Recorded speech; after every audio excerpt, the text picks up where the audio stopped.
This man trained his 4 dogs to stay by his children's sides at all times. However, when he went out to greet men the dogs never met before, the dogs remained calm and showed no reaction. Yet, the moment the little girl stepped out, their demeanor changed instantly. They stood at attention and followed her every step, watchful and protective.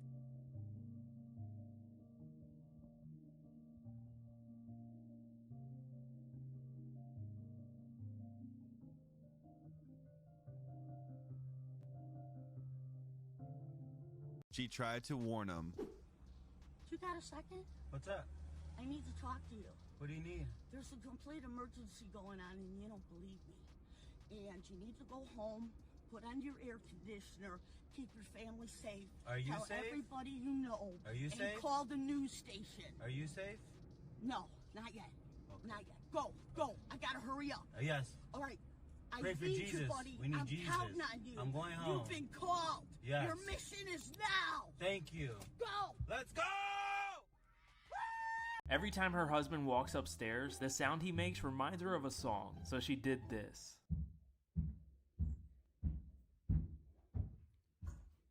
There once was a ship that put to sea. The name of the ship was Amelia P. Like any grandma, when her grandkids called her, telling her that they were hungry, she immediately came. And when her son opened the door, she did this.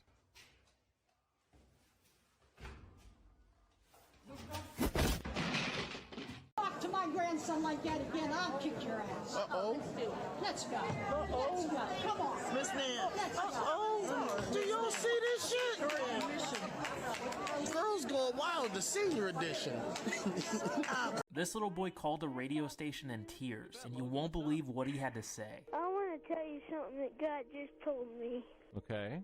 Last night, my dad was roping this calf. His parents didn't even know he was on the phone. Hold on. Mom? So cute, I guess his mom's talking to him. I'm talking right now. I'll be up in a sec. Sorry about that. But anyway, she broke her back. And this morning I went out and put her down myself. I was talking to God. I was asking God why she was special. And God said, you know, Logan, but my son was special, but he died for a purpose. It's kind of the same thing. That calf was close to me, and God's son was close to him. Just remember, when you lose the loved one, always remember that God gave his son too, and he understands. Hey, what did you just do? Did you just cancel the ride? Yeah, I just thought maybe you could take me for free. What? Well, I mean, you seem like Are a you nice serious? guy. What are you on? Why? Well, Why it's would just I? down the street, anyways, and the No, price it's of literally my account is 15 low. minutes. Like I was supposed to get $30 for this. Well, It's just 2x surge. Are you serious? I'm only getting a new ride request. Like I already missed it. You know what? You know what? No, like it's fine. It's fine. It's Shut really up. no big deal. Shut up and get out of my car right now. You don't have to be so fucking rude. Get out of my car right now, lady. Oh my god. Get out. I'll wait here. Just, are you serious? I'll wait all day. Are you serious right now? Get out of my car. I literally, It's 15 minutes. I literally, or an hour of me I sitting literally in have there. anxiety. Like, I need to make money, okay? Like, I don't even know what I'm gonna do because I have to pay my rent tonight at midnight, or else I'm gonna get an overdraft fee of $65. Can you please just get out? Sounds like a whole lot of not my problem. It is your problem because you're in my car without my consent. Okay, this is non-consensual. Can you please get out? Like, get out of my car. When this dad came home to see his house on fire, he knew their family dog was inside, so he immediately ran in to go get him, even though the firefighters were yelling at him not to. He told them, "This dog is a part of my family. I can't leave him in there." And after being inside for a while, he came out with his dog, who was now perfectly okay and safe. Just a dad risking his own life to save his best friend when no one else would.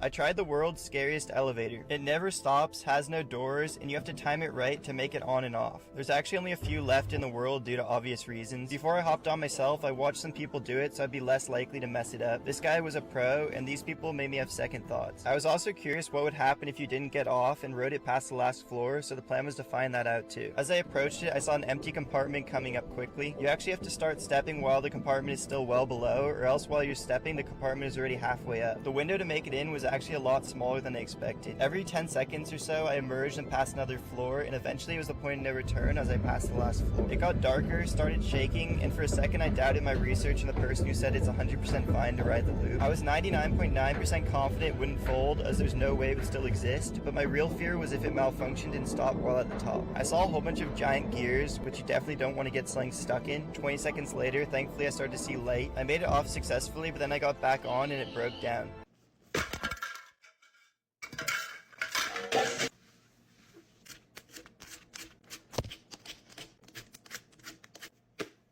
We're freezing it this time. The watermelon's all peeled up. We're only using the skin.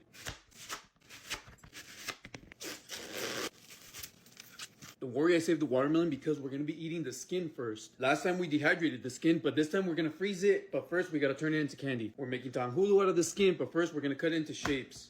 I cut them all like this, and now we're going to put them in a big pot. Now I'm adding 4 cups of water, a pack of green jello, and then 1 cup of sugar, and then we're going to boil it for 30 minutes.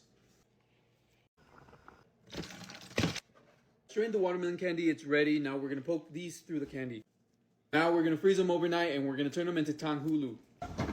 The next day they're frozen and they smell really good. We're going to crystallize them now. 1 cup of sugar, about 3 tablespoons of corn syrup, 1 cup of water. They're all done and crystallized, and these ones look way better than the last ones. Frozen watermelon skin candy turned into tanghulu is actually pretty good. I'll give it a 9 out of 10. How many coat hangers can hold my weight? 1 coat hanger. 2 coat hangers. 5 coat hangers. 6 coat hangers. 10 coat hangers. 17 coat hangers.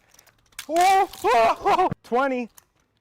Oh, no way. It's making noises. It's actually holding me. Let's, they're snapping one by one. I can't, 23. Oh, that's it? No way. Oh, 1 broke. This is like actually pretty sturdy. Oh!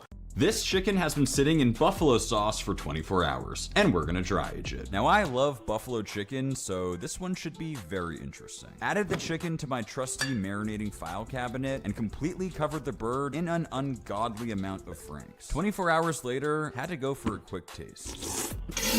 That is delicious. Tied her up, then into the dry ager. This one's inspired by Max Jerky buffalo chicken. It's actually my favorite flavor, and it's available at maxjerky.com. 9 days later, the bird was looking wrinkled, but I had my wing hat on. Separated the wings and fried. Not gonna lie, this one surprised me. The skin was way crispier than usual, and the buffalo flavor was all the way through. That is actually amazing. Athletes who got caught cheating. Part 4. First up, a baseball player named Michael Pineda was seen repeatedly touching his neck during a game in 2014. It was discovered that he applied pine tar, a sticky substance, on his neck, which can provide a better grip on the ball. He was then immediately removed from the game. Next, a rugby player named Tom Williams was part of a more controversial incident during a game in 2009. His teammate Nick Evans had left the game due to an injury, and the rule stated that he couldn't re-enter the game, which put the team in a tough situation. However, there's a rule allowing any substitution if a player is seriously injured, and the team decided to exploit this rule. They gave Tom Williams a fake blood capsule, which he broke in his mouth, making it look like a bloody injury. This allowed him to exit the game, giving Nick Evans a chance to return as a substitute. But Williams was seen winking as he left the field, and further investigation revealed a used blood capsule. How do you get rid of a beached whale? Well, in the 70s, you pack it full of dynamite. On paper, the solution is questionable at best, but the results were so much worse. It was 1970 and an 8-ton whale washed up on the beach in Florence, Oregon. It sat there for days as people tried to figure out what to do with it until the Oregon Department of Transportation, who I'm assuming was run by my drunk uncle, had a brilliant idea. Bury it? No. Cut it up and remove it section by section? No. Pack it full of dynamite?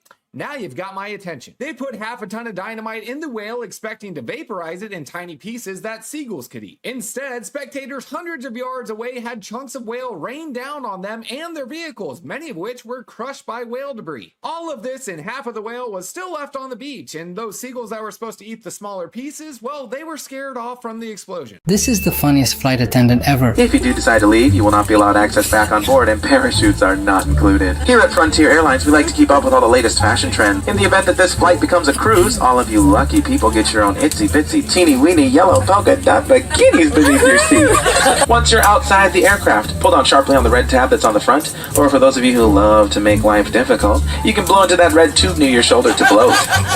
I mean inflate. He really let his intrusive thoughts win, but there is more. And if by chance yours does not inflate, well, grab your neighbor and hold on for dear life. The location and use of life vests for your child that shows the most potential is located in that safety information card. If needed due to a loss of cabin pressure, 4 oxygen masks will drop from the compartment over your head. Ignore those and grab your nearest flight attendant to get some air. I'm just kidding. I'm so lonely.